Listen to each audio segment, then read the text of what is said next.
En pleno siglo XXI, la familia real española sigue guardando silencio sobre muchos tramos de su agitada trayectoria, iniciada tras la muerte del dictador Franco.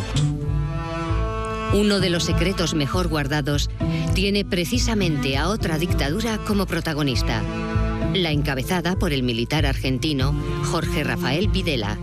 Su sangriento régimen tuvo un aliado económico y político de primera categoría, la España de Juan Carlos de Borbón.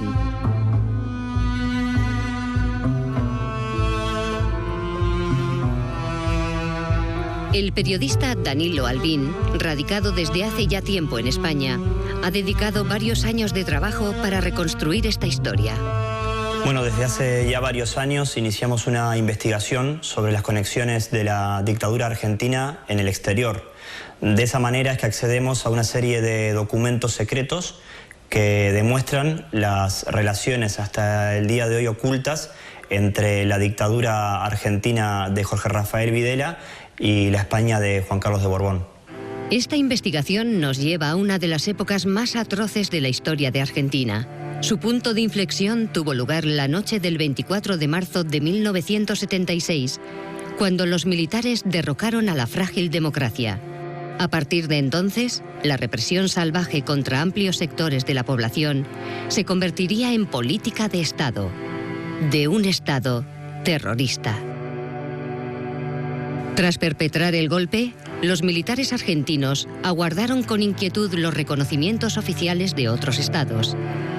Si bien América Latina estaba tomada por las dictaduras, el primer apoyo llegaría desde el otro lado del Atlántico.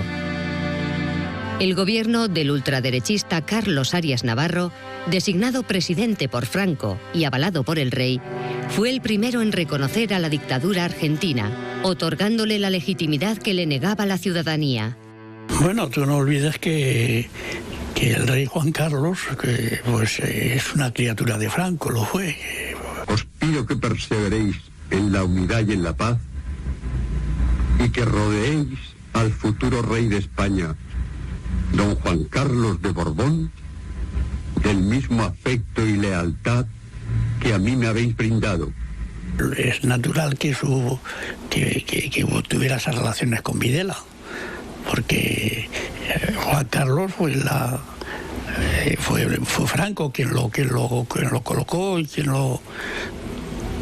y bueno, es natural que fuera un hombre pues medio, no digo yo fascista, pero un poco propenso a relacionarse con ciertos regímenes, ¿no? El reconocimiento a la dictadura estuvo seguido de una resolución de apoyo oficial a uno de sus miembros, el brigadier argentino Basilio Lamy Dozzo, que se postulaba como secretario de la Organización de Aviación Civil Internacional, accedió a ese cargo gracias a España. Ya desde un comienzo del régimen de terror en Argentina, a cargo de Jorge Rafael Videla, el intercambio de apoyos entre ese régimen, el de Videla, y la democracia española fue terriblemente común. Ambos gobiernos establecen una lógica muy cruel, que era el te voto si me votas. En ese panorama, Videla y su entorno apostaron por reforzar los lazos con la principal figura de la España de la transición, el rey Juan Carlos de Borbón. La transición no cambió absolutamente nada, absolutamente nada.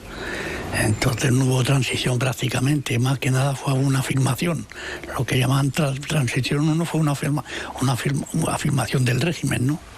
El régimen de Videla se da cuenta que el apoyo de España no solo iba a ser importante a nivel político, sino también económico. Claro, y hay un dato muy elocuente, ¿no? Que en mayo del 76, cuando había transcurrido apenas 2 meses de dictadura, la policía ya se había gastado en Argentina el 70% del presupuesto anual que tenía para 1976. Es ahí cuando Argentina se da cuenta que le hacía falta 12 millones de dólares más para matar, para asesinar, para seguir secuestrando gente y para seguir tirando personas vivas al mar. Ahí es cuando España entra en juego y financia a la dictadura sangrienta de Jorge Rafael Videla. El 24 de junio de 1976, Videla se presentó en la Embajada Española en Buenos Aires, donde se celebraba un homenaje a la distancia al rey Juan Carlos. No me den las gracias por venir. Esta también es mi casa, dijo un exultante Videla a los diplomáticos. Poco después, el general levantó su copa para brindar por la figura del monarca. Bueno, en esa reunión de camaradería en la Embajada de España en Argentina, en la que estaba presente Videla, ya se empieza a perfilar un poco la visita que el ministro de Economía de la dictadura, Martínez de Hoz, iba a realizar a España muy pocas semanas después. La Casa Real no ha tenido nunca problema con las dictaduras en tanto en cuanto encontrase ahí alguna posibilidad de hacer alguna intermediación económica. A la semana siguiente, el nuevo embajador argentino en España, el militar Leandro Enrique Anaya, presentaba credenciales ante el rey en la Zarzuela. Según el acta de aquella reunión, Juan Carlos I tuvo expresiones de beneplácito por el éxito con el que Argentina afrontaba sus problemas económicos coyunturales. Como puede leerse en este documento, el monarca prometió que el ministro de Economía argentino tendría la mejor acogida y disposición de banqueros, inversores e industriales durante su próxima visita a España.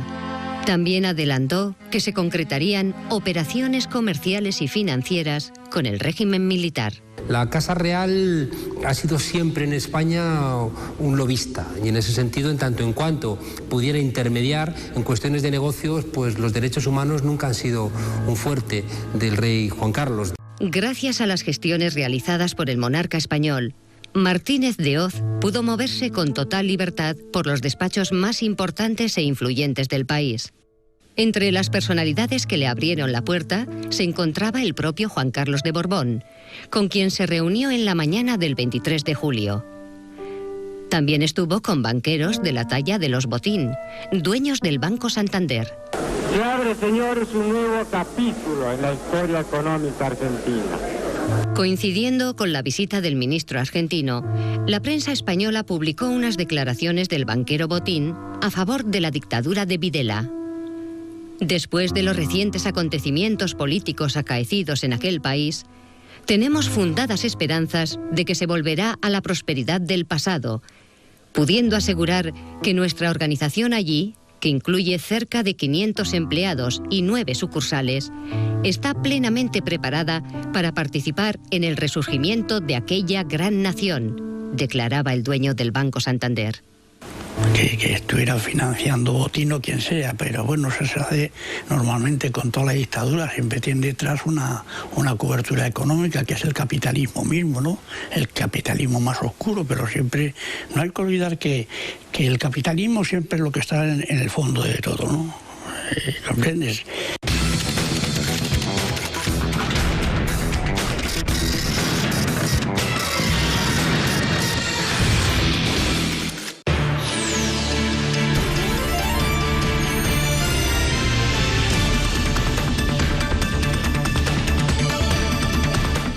Desde Londres, este escritor, Tariq Ali, nos presenta un espacio diferente con un punto de vista crítico, comprometido con la verdad. The World Today analiza la prensa internacional y desmonta sus objetivos mediáticos. Lo viste en nuestra plataforma en inglés. Ahora podrás verlo en nuestra pantalla en español.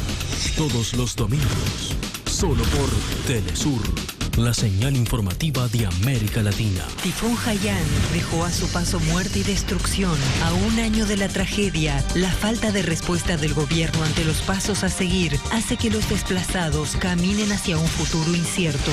Reportajes Telesur. Tifón Haiyan, este miércoles, solo por Telesur.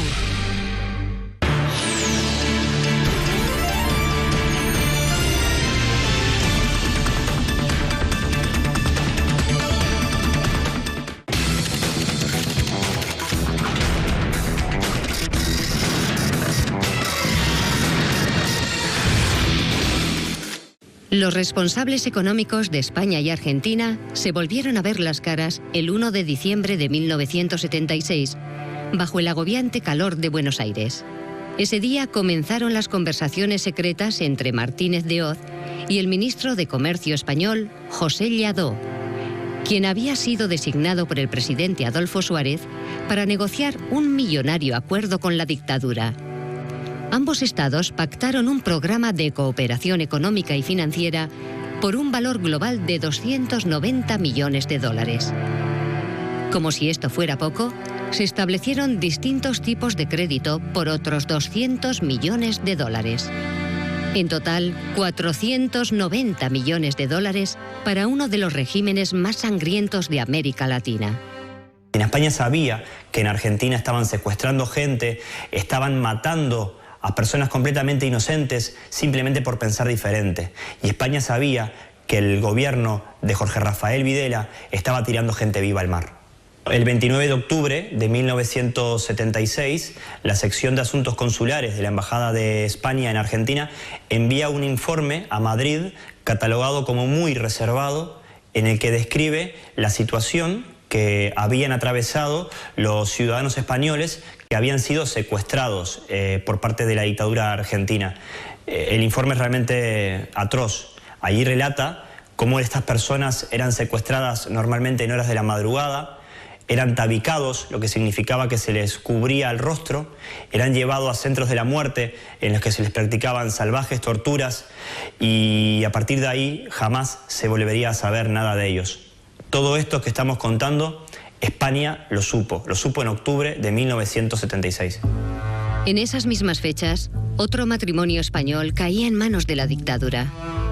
El 6 de octubre de 1976, Dolores del Pilar Iglesias y Ramón García Ulloa eran secuestrados por un comando militar. No satisfechos con robarles la vida, los agentes de Videla volverían al día siguiente para saquear la vivienda. Tal como comprobaron los vecinos, se llevaron prácticamente todo lo que encontraron en su interior. Cuando se produce el secuestro y nos enteramos a los pocos días, vivíamos en Barcelona. Entonces yo viajé a Madrid y la primera gestión que hice acompañada de algunos amigos es ir al Ministerio de Asuntos Exteriores, debido precisamente a que yo consideraba que mis padres eran españoles y habían sufrido, digamos, en ese momento detención ilegal. El 10 de febrero de 1977, el embajador informó a sus superiores sobre el trágico destino de García Ulloa y su mujer. Tengo el sentimiento de participar a vuestra excelencia que el matrimonio español fue muerto por agentes de uniforme y de paisano a los 3 días de haber sido sacados de su casa, decía aquella terrible nota. Aun conociendo lo ocurrido, Madrid seguía sin mover ni un dedo para denunciar este crimen. La realidad es que lo que yo sentí en ese momento es que los funcionarios del Ministerio de Asuntos Exteriores me miraban como que yo estaba contándoles una fábula, es decir, que se trataba de una persona enajenada mentalmente. Al mismo tiempo que daba la espalda a las víctimas, el Estado español continuaba cerrando negocios con el régimen de Videla. Según otro informe secreto, en abril de 1977 fueron firmados varios contratos entre Argentina y la poderosa empresa naval Astilleros Españoles por unos 220 millones de dólares. De acuerdo a distintos informes elaborados por la Embajada de Argentina en España, las relaciones comerciales entre ambos países alcanzaron su máximo histórico en plena dictadura. Por ejemplo, en 1977, el comercio global alcanzó los 450,8 millones de dólares, una cifra que no registraba precedentes. En los meses siguientes, estos números crecerían al mismo ritmo que los desaparecidos. Cuanto más horror, más negocios. España decidió continuar adelante con sus acuerdos y con sus negocios con la dictadura argentina, a pesar de conocer las innumerables denuncias que venían planteando los refugiados argentinos, los exiliados argentinos que se encontraban en un gran número además en España y que de manera permanente realizaban todo tipo de denuncias sobre las atrocidades que estaban ocurriendo en aquel país. Sin embargo, como decía, a pesar de estas denuncias, España continúa adelante con estos miserables acuerdos con Argentina. Aquí creamos la Comisión Argentina de Derechos Humanos e iniciamos una dura actividad y permanente de denuncia de la dictadura militar. Acá hacíamos denuncias permanentemente de desapariciones, de las violaciones de derechos humanos, publicamos un trabajo muy importante en el año 78, que fue el primer trabajo sistematizado y cerrado sobre la violación de derechos humanos en Argentina. A pesar de aquellas denuncias, los reyes no tuvieron ningún inconveniente en realizar una visita oficial a la Argentina de Videla. Corría noviembre de 1978 y las víctimas del terrorismo de Estado ya se contaban por miles. La decisión de los reyes de viajar a Argentina provoca que la comisión permanente del Congreso español se reuniese de urgencia para tratar una moción de la oposición contra este viaje, para tratar de impedir que el rey español viajase a Argentina. En un primer momento, el gobierno de Suárez intenta que esa reunión de la comisión permanente se realizase de manera secreta, que no fuese pública, para evitar que se conociesen los argumentos que estaba presentando la oposición contra ese viaje. Bueno, al final el gobierno de Suárez decide retirar esa postura, esa decisión, para evitar echar más leña al fuego. En aquella sesión, el ministro intentó justificar el viaje real en base a los principios de no intervención en asuntos de otro Estado. De esa manera, el gobierno de Suárez trataba de ocultar lo inocultable. El país del tango era, para entonces, un gran campo de concentración. Y España lo sabía. En España, durante la dictadura, llegó a haber, yo creo que hasta 200.000 exiliados argentinos. Claro, y quien no, pues el que más, el que menos, tenía relación con argentinos que llegaban y que venían y iban y volvían, pero más venían que otra cosa en aquella época, ¿no? Ahora, aquella intervención que usted me trae a la memoria, pues tenía su razón de ser, porque la dictadura en Argentina era terrible y había ya noticias de ello, de lo que se estaba haciendo, y visitar la Argentina en esas circunstancias pues era en cierto modo pues dar una sensación de normalidad a unos dictadores de la Junta Militar y del presidente Videla, que no se correspondían con una democracia naciente como era España. En aquellas convulsas jornadas, varios familiares de desaparecidos españoles escribieron desesperadas cartas al monarca, suplicándole que intercediese por sus seres queridos. Sin embargo, la Casa Real se limitaba a trasladar estas notas a la Cruz Roja o al Ministerio de Asuntos Exteriores, evitando así cualquier reclamo oficial ante los militares argentinos. En los días previos a aquella visita, Juan Carlos I recibió un detallado informe sobre sus compatriotas desaparecidos en Argentina. Una vez en Buenos Aires, los familiares le hicieron llegar un listado con los nombres de todos ellos. No valió de nada. Cerca de 700 víctimas de origen español siguen 30 años más tarde sin ser localizadas. Le quitaron la vida, pero también la identidad. ¿Qué quiero decir con esto? Fueron convertidos en NSNs. Destinos inciertos, pero le roban la identidad porque nunca uno pudo llegar a decir, bueno, pues estos son sus huesos, este son los huesos de mi padre, o los huesos de mi madre, o los huesos de tantos y tantos.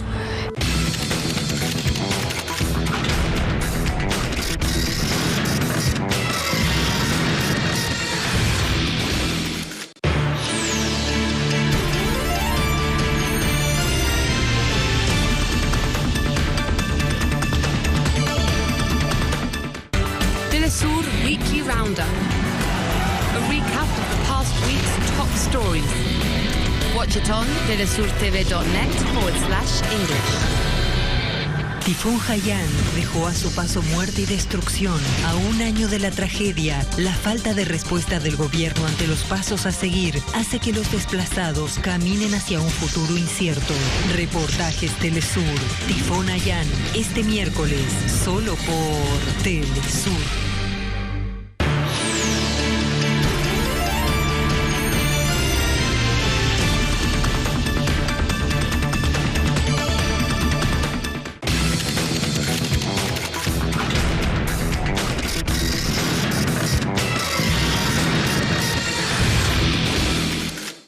Además de asesinar a miles de personas, la dictadura argentina también se dedicó a perseguir a los exiliados en Europa. En el caso de España, Lo hizo con la complicidad de las autoridades locales. El Estado español, el gobierno español, se ofrece a la dictadura argentina para seguir muy de cerca a los refugiados argentinos que estaban viviendo en España y encargarse de que esos refugiados en ningún momento tuviesen la mala idea de querer regresar a Argentina. Nosotros sabíamos que estábamos permanentemente controlados, permanentemente vigilados por los agentes represores de la dictadura que operaban aquí en España con total impunidad. Española, es decir, siguió siendo la de Franco. Es decir, o sea, que no hubo, incluso de la Brigada Político-Social, hasta el gobierno de Felipe González, los socialistas en el 82, siguen manteniendo a la Brigada Político-Social como fuerza dominante dentro de la policía. O sea, que siempre ha sido una policía muy de derechas, ¿no?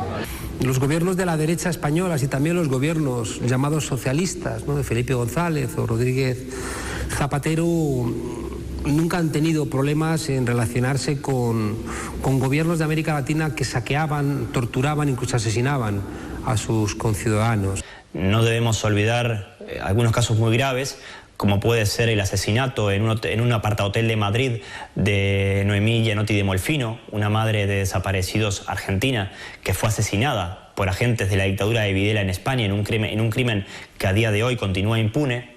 O también los casos de intentos de secuestro contra dos exiliados argentinos en España. Uno era Armando Croato, un destacado dirigente peronista, y el otro era Eduardo Luis Duhalde, un refugiado que llegó a ser muy conocido aquí en España y contra el que se ideó un operativo de secuestro que finalmente fue fallido.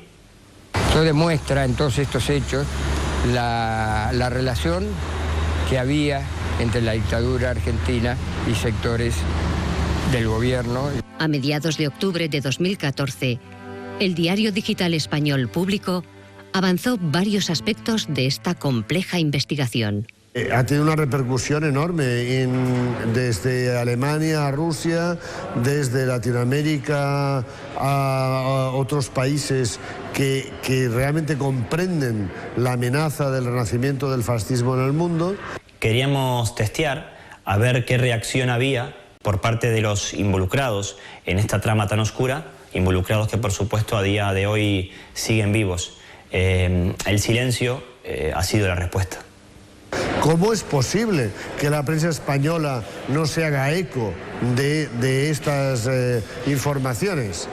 Pues porque esa prensa española no es libre, no ha sido libre desde que sufrió el chantaje de los militares dictatoriales del franquismo y esa transición se hizo simplemente beneficiando los intereses del rey Juan Carlos y la monarquía española. La democracia española se ha sentado sobre grandes mentiras que apenas ahora se están empezando a desmontar, pero la mentira de una monarquía comprometida con la democracia, la mentira de unos políticos que venían del franquismo y que lo único que hicieron fue modernizarse para poder seguir teniendo posición de mando en la dictadura, policías que se acostaron franquistas y se levantaron demócratas, jueces que se acostaron franquistas y se levantaron demócratas, y medios de comunicación que se acostaron franquistas y se levantaron demócratas, una universidad que se acostó franquista y se levantó demócrata. Todos esos elementos son los que tendrían que haber construido una memoria diferente.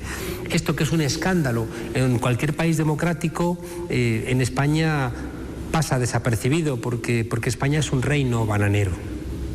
Me parece muy importante estos documentos que han salido a la luz, porque todas las cosas que sabíamos, pero que se ocultaban y oficialmente estaban sumergidas, están saliendo gracias al magnífico trabajo de Danilo Albín. Creo que es coherente con la política de esa época, pero que casualmente es coherente con la política actual de este gobierno. Y es también coherente con el tratamiento que se hace con todos los españoles, me explico, del bando republicano, que todavía están buscando los restos de sus familiares. España tiene todavía 140.000 asesinados de la guerra civil. Somos el segundo país del mundo con más desaparecidos y con más fosas comunes después de Camboya. Y encima la democracia española pretende ir dando lecciones, como si fuera un modelo a imitar por el resto del mundo.